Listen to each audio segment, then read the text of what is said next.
जय श्री राधे, जय श्री कृष्णा।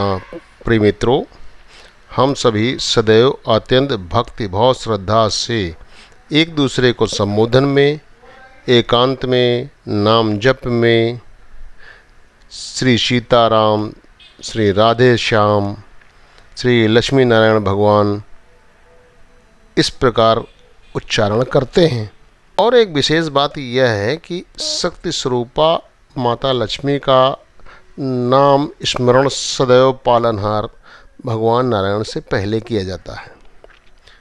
मित्रों, यह विशेष बात है और मैं आपको यह बताता हूँ कि इस संबंध में एक कथा यह है कि भगवान श्री हरि व माता लक्ष्मी जी के बीच बात यह हो रही थी कि किसके भक्त अधिक हैं, किसका प्रभुत्व अलग है, प्रभाव अधिक है।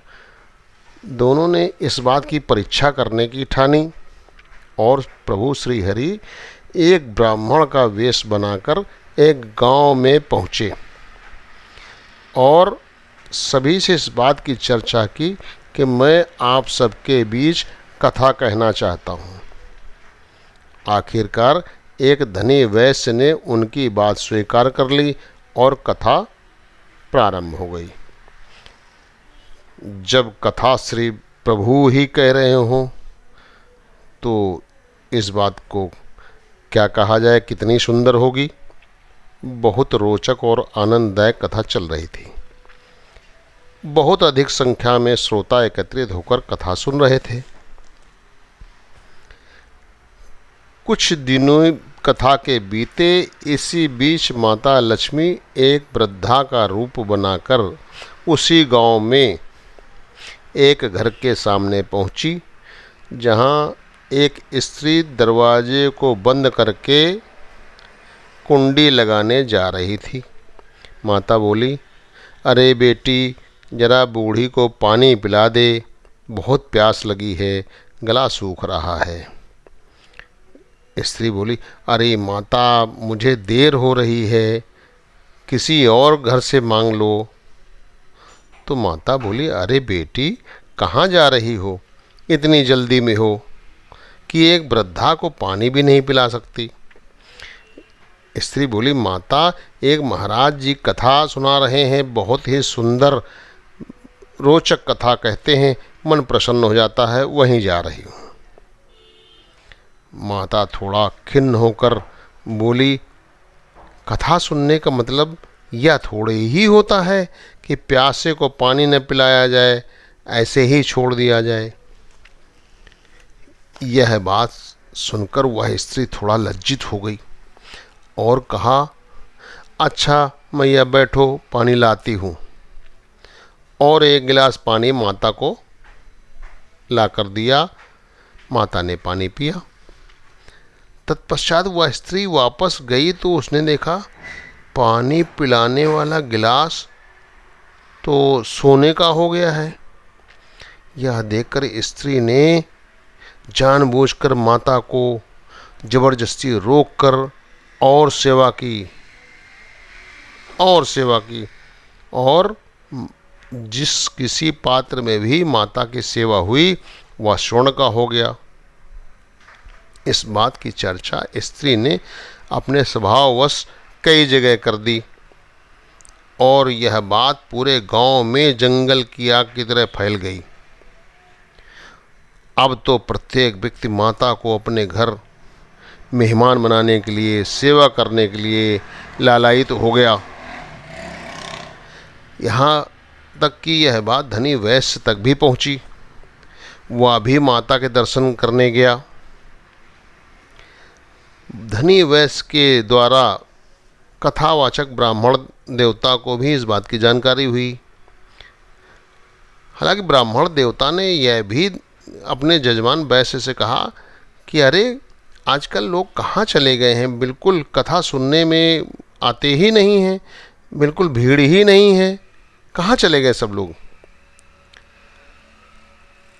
तो धनी वैश्य ने बताया कि ब्राह्मण देवता, मैं क्या बताऊं, एक बूढ़ी माता गांव में आई हैं, सब उन्हीं की सेवा में भाग जाते हैं। धनी वैश्य भी माता से अत्यंत आग्रह करने लगा कि माता आप हमारे घर भी पधारो, हमारी सेवा भी स्वीकारो।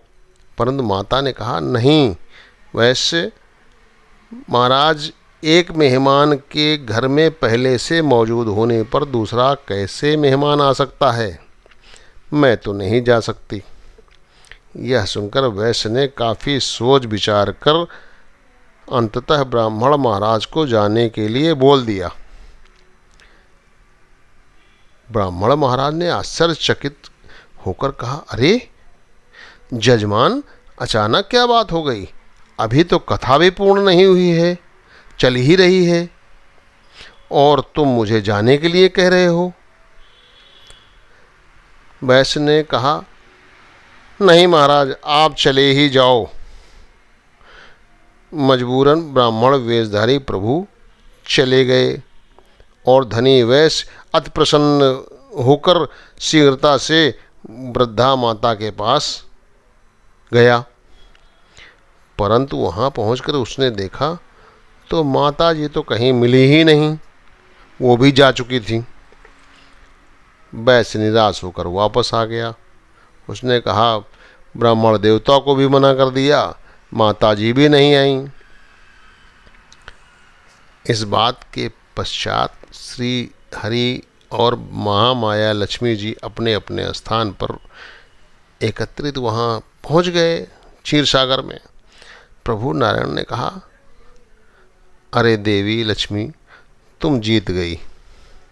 तुम्हारी महिमा अपरंपार है, तुम्हारे भक्त भी बहुत अधिक हैं, परंतु मेरे आते ही तुम क्यों चली आई? तो माता ने कहा, हे स्वामी, जहाँ आपको आदर सम्मान नहीं प्राप्त, वहाँ मेरा क्या काम है? प्रभु ने कहा, धन्य हैं आप, धन्य हैं आप।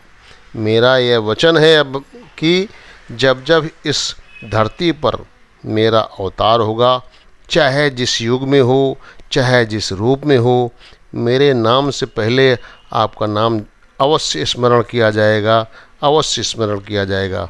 जय श्री राधे, जय श्री कृष्णा।